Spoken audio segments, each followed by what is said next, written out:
These Outlaws are a mixed bag. Pro stocker roots with a modified bent. With a variety of power adders and show quality craftsmanship, you're in for a mechanic's nightmare if you dare to take the ride. Up next, it's finals weekend for the machines dubbed OPS.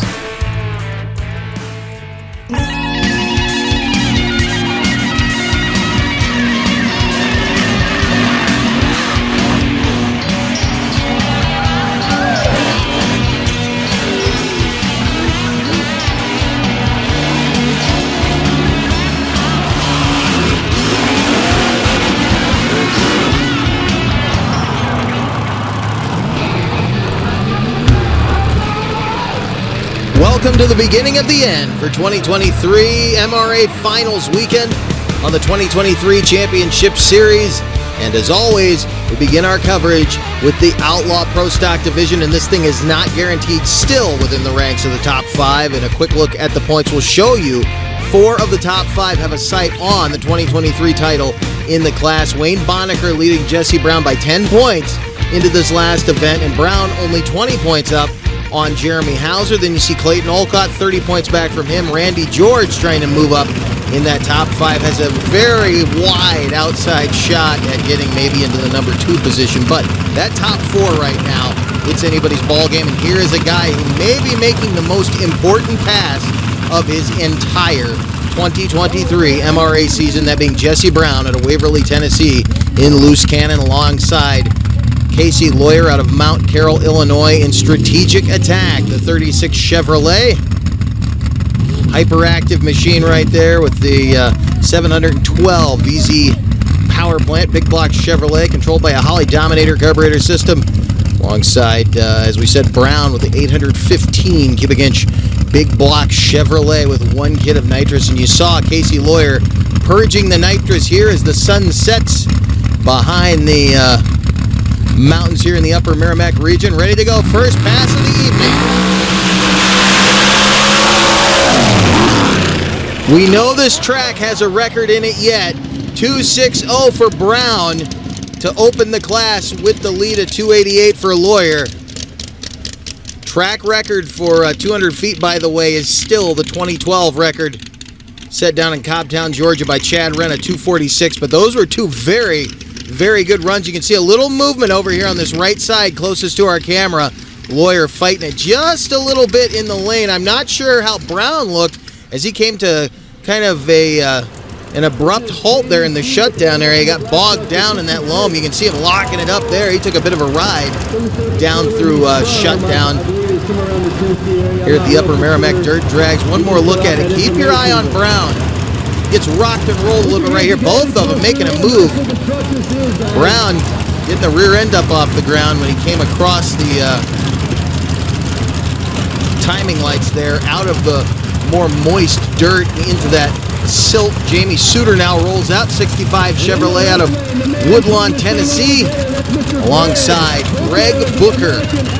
Man in his own backyard right now. That is the American Outlaw. Brand new Eric Bidlack built chassis with a massive Ford Hemi up front, and we cannot get many specs on that engine. There's some secrets in this vehicle that they're not really willing to pass along just yet, but a brand new build for this year. We haven't really talked about it much.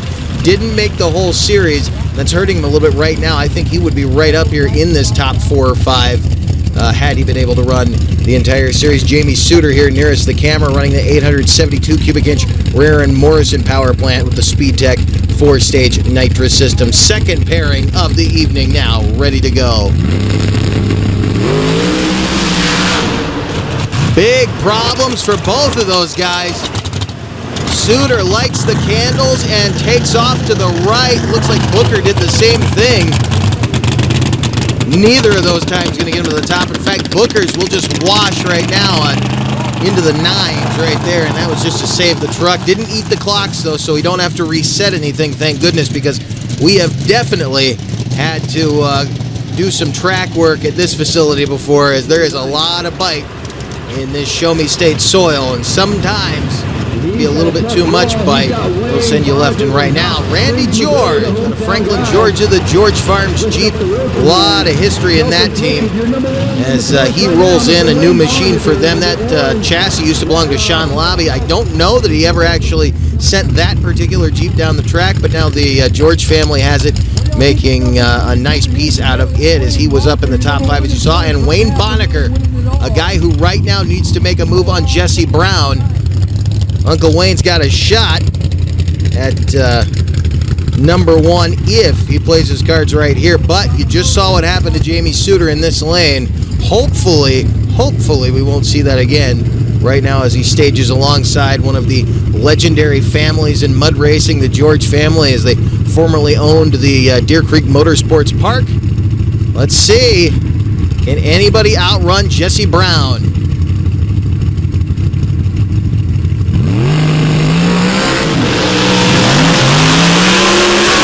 Bonacker goes hard left, opposite of what Suter did.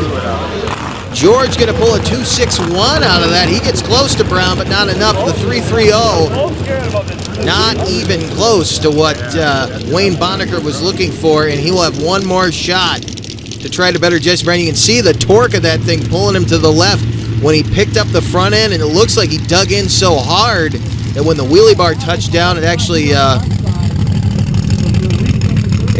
unset the rear of the rear tires as his nephew, I believe Chris Bonacker out of House Springs, Missouri, now rolls out in Havoc. Truck he just got rolling at the end of last year, came out to run it here. It had problems with the nitrous. He's been having a much better season as he gets that seat time in. And another 36 pickup. We mentioned this guy before, Jeremy Hauser in the 36 Ford Ragged Edge. Built by Duke Blanton of Wicked Fabrication, 611 cubic inch John Conkle race engine with a 1,000 horsepower Induction Solutions nitrous system on top. Bonacker runs a 705 cubic inch cast iron big block Chevrolet power plant. Another John Conkle engine in the front of that, so 2 solid Conkle power plants on the starting line. Different setups though, and very, very different machines that you're looking at right here. Going after a 2.60 of Jesse Brown.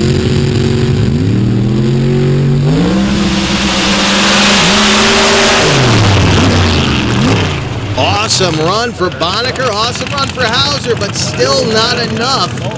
You have to wonder if that starting line is going away as there looked to be a little bit of tire spin up there. It looks like Brown just got the good hookup drawing early in the class. Watch again. You see Hauser plant the rear end. A lot of movement for Bonacker. I think if he could have gotten rid of a little bit of that half track back and forth that he had, he would have been in much better shape, but not a bad run for Chris Bonacker. In fact, one of the better ones we've seen him lay down in this class, but you can see it fishtailing a bit right there as he comes across the end. Stay with us, more to come from here in Steelville. This Back Channel Productions program is brought to you in part by RPM Army, the place to get your motorsports fix.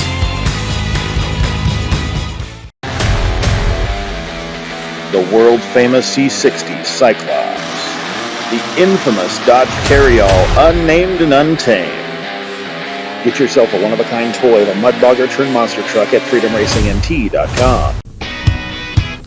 Welcome back to the Upper Merrimack Dirt Drags, finishing up a groom in between the first and second half of our OPS class right now, chopping up some of the loam here, and a lot of moisture in that dirt. You can see it's really caking up on the ripper there. Jesse Brown leading the charge right now with a 2.60, 2.61 for Randy George, and then you see we drop into the 2.7s, high 2.7s by the way, with Chris Bonacker and Jeremy Hauser and Casey Lawyer in the 2.8s. So only one guy got anywhere near Jesse Brown there in that first half of our first session now as Mike Latham rolls out in hammer time out of Parkview, Iowa, side by side with the only blower motor machine that has run regularly in the class. Not the only one here, though. We'll have a second one coming up, and in fact, I believe we'll have 3 or 4 of these guys next year. That's Clayton Olcott comes to us out of the Super Stock division with this awesome machine now in the OPS class, the 2000 Chevy S10 called Relentless.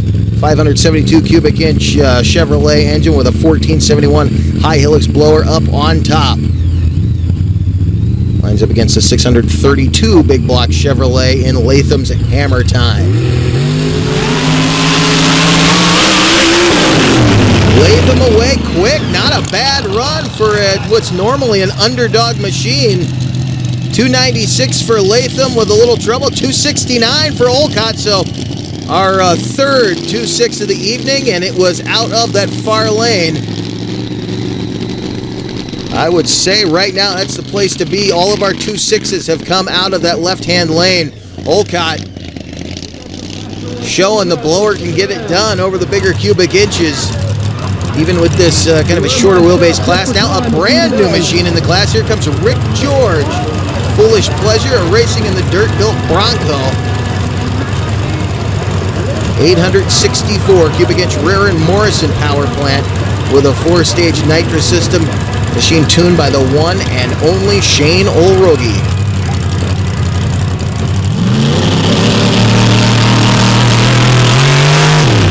Just kind of putting a test pass on it. That's the very first competitive run. Actually, that might be the very first pass that machine has ever had on it. As we wait on the time to come up there, a 3:38.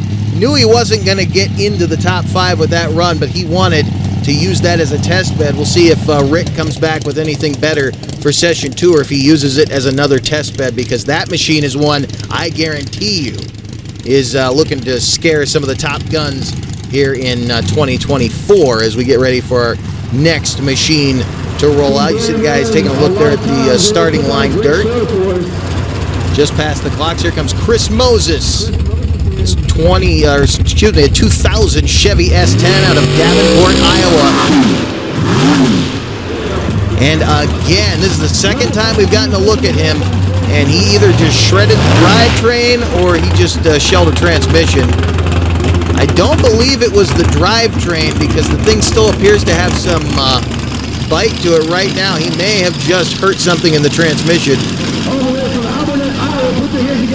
So they're going to work to get him pulled off of the track. Up next, Darren Wilson. Cedar Rapids, Iowa, another Iowan here. And as I said, there were 2 blower motors in this class. 520 cubic inch big block Chevrolet. Again, 1471 blower on top. And this machine is notorious for its wheels up attitude. Keep your eye on this one. He's got a wheelie bar on it tonight. So we'll see if he's able to keep the front end down, or if he just goes ahead and gives it the normal 1-2 punch. But this is a guy who could absolutely spoil this class. First time we've seen him this year, but a legendary machine.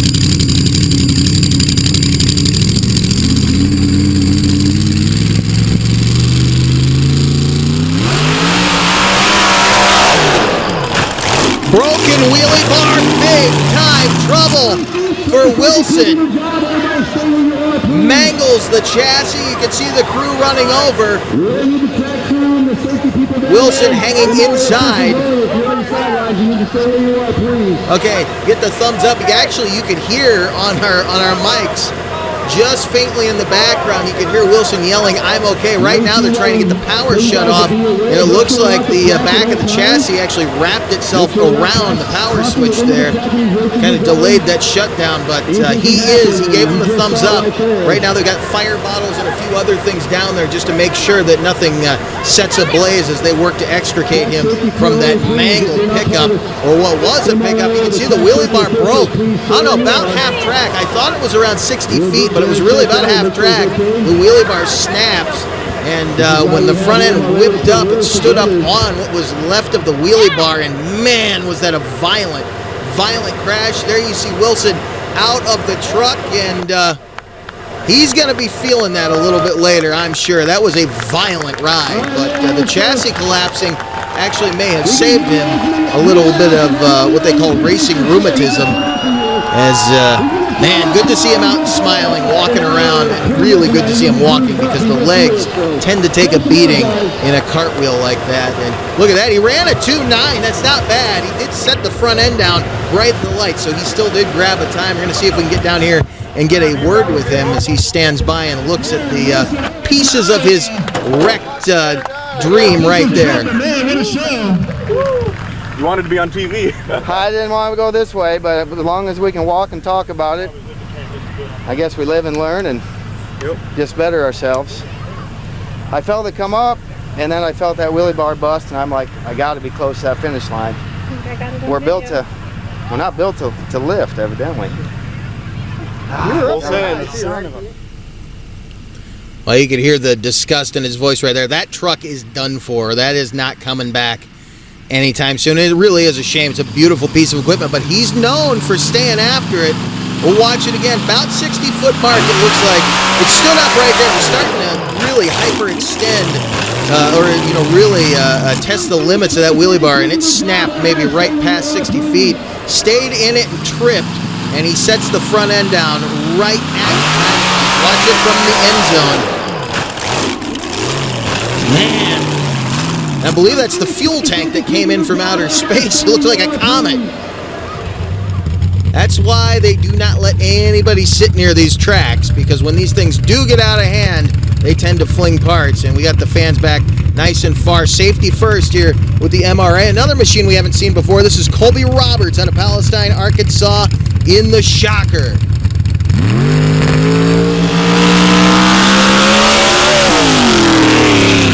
Buffeting through the end zone, but that's got to be one of the best runs we've seen out of that lane. A 283 for Roberts. Should get him on the board for the time being, and thankfully going to wrap the session up in the right lane because they're going to have to do a major cleanup over on the left side of that track. Make sure there's no metal parts or anything over there for the rest of the classes that have to go through there tonight. Remember, we still have the mods in the open class, but we'll be bringing you on another coverage edition from right here at the Upper Merrimack Dirt Drags. Jesse Brown still hanging on there. As you can see, Colby Roberts, did jump up into the number 5 spot. Chris Bonacker led by Clayton Olcott, led by Randy George, and leading the pack is Jesse Brown. Stay with us. More to come from here outside of Steelville. Hey, welcome to Wild Man Adventures. We're at the Silver Lake Sand Dragway. There really wasn't any off-roading back then. It was all off-road. We're on our way to Lima, Ohio. Got wooden wheels. Oh, it's slippery as all get out of.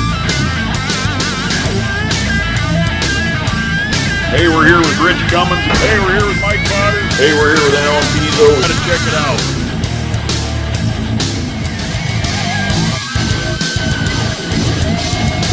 This week we're going to go down memory lane.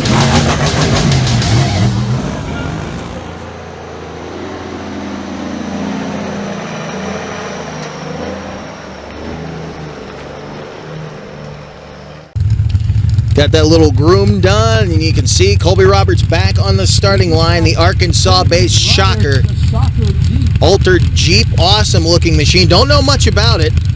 Hopefully we'll be finding out more about this machine as the weekend goes on. Didn't expect to see him here, but it's great to see that car count going up and getting really quality machines, although we just lost one in the last session, which is unfortunate, but I know we'll see Darren Wilson back with some new iron before too long. Colby Roberts now about to light the candles to start off session 2 here at the Upper Merrimack Dirt Drags.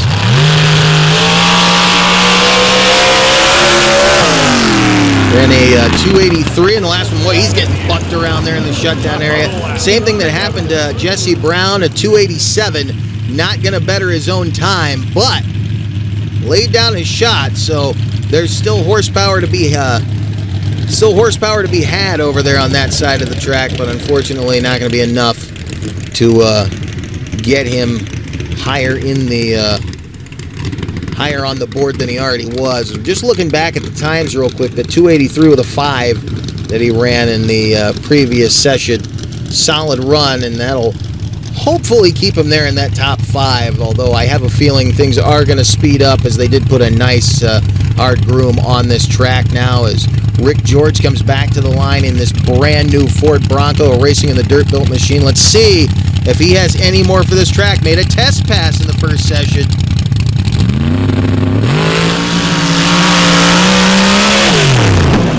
Well, he put the power to it. Look at that, a 263 with a 9. That will get him on the board for sure. Right now, he ran a 338, really just giving the motor a solid test in the first session here. I did not expect to see him put that thing into full race mode that early on. I don't think there is a record in this track right now, not the way these guys are biting. I think there actually might be too much bite on the starting line, and they're losing a little bit, maybe, I don't know, 20, 30 feet out. It looks like they're starting to spin. These things break loose, and it's giving them fits right now. That could get worse as we get to more and more powerful machines as the night goes on. Back on the line now with, well, now the only blower motor in the class, since Imagine That will probably never come back again. That machine's pretty well destroyed. It had to be forklifted out of here. Clayton Olcott now lined up with Mike Latham.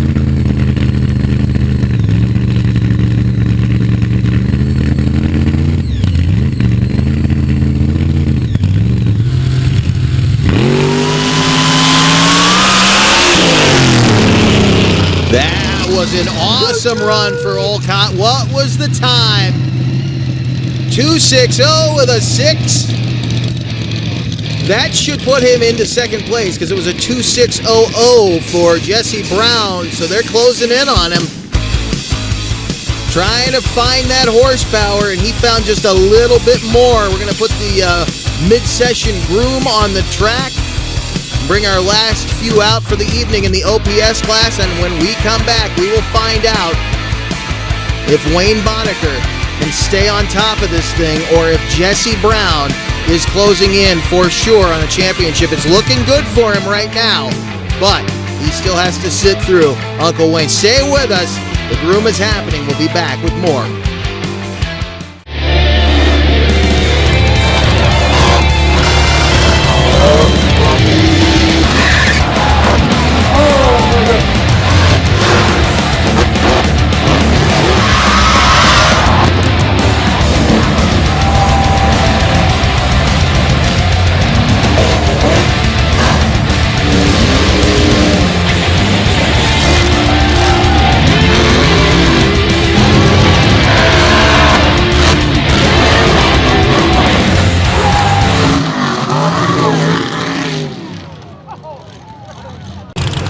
Talked about the Bonacker family having a shot at the top of the heap here. They came in with the points lead. Not this machine, though. This is Chris Bonacker, who I think could find himself in much better territory next year. He really seems to be getting the hang of this.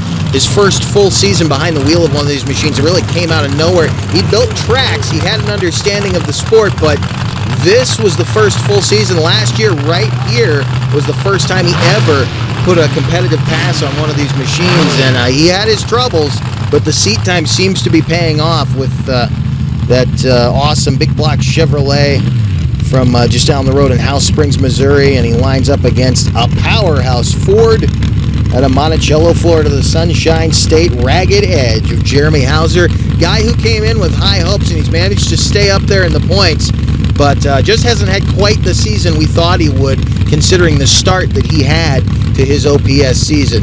But keep an eye out for this guy in 2024. Jeremy Hauser is for real.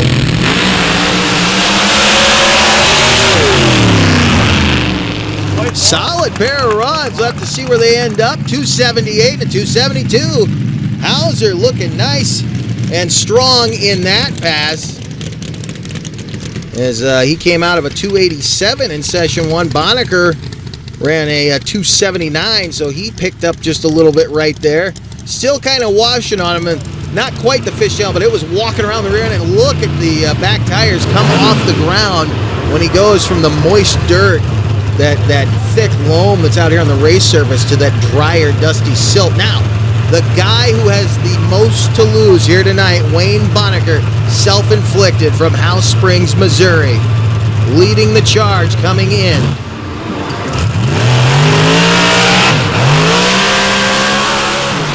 Had tried to pedal it on the line, and that might have been it for him. It's not official, but I do believe if Jesse Brown can hang in there, and there's really not much left for him to dodge, Jesse Brown may have just grabbed the 2023 OPS championship. That was not the run that Wayne Bonnaker was looking for. Now, a pair of awesome hot rods on the starting line. Again, the 65 Chevrolet of Jamie Suter.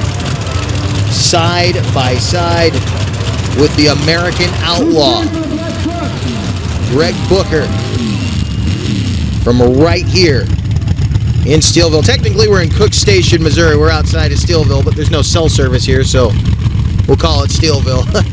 Hopefully, though, Greg will be putting up a cell tower on this property before too long.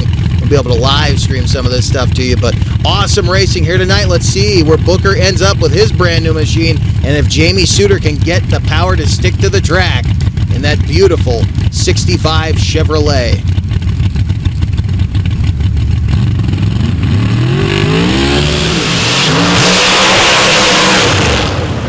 And both of those guys having to work in the cockpit. Red light on Suter. I didn't even catch it. He's really working to shut it down. Booker, 357, and he's had a great year considering he started late.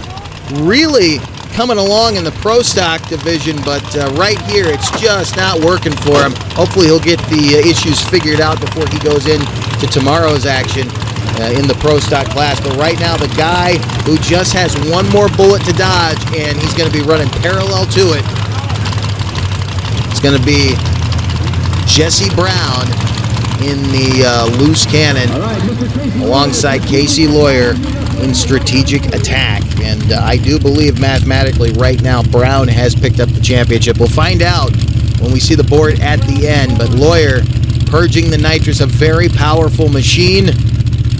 See if he lets the wife drive in division racing here next year. Allison's definitely able to handle that machine with the best of them.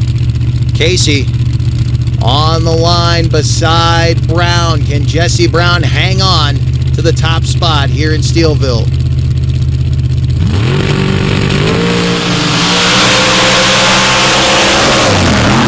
Giving that engine all it wanted, a lot of smoke rolling out of that machine.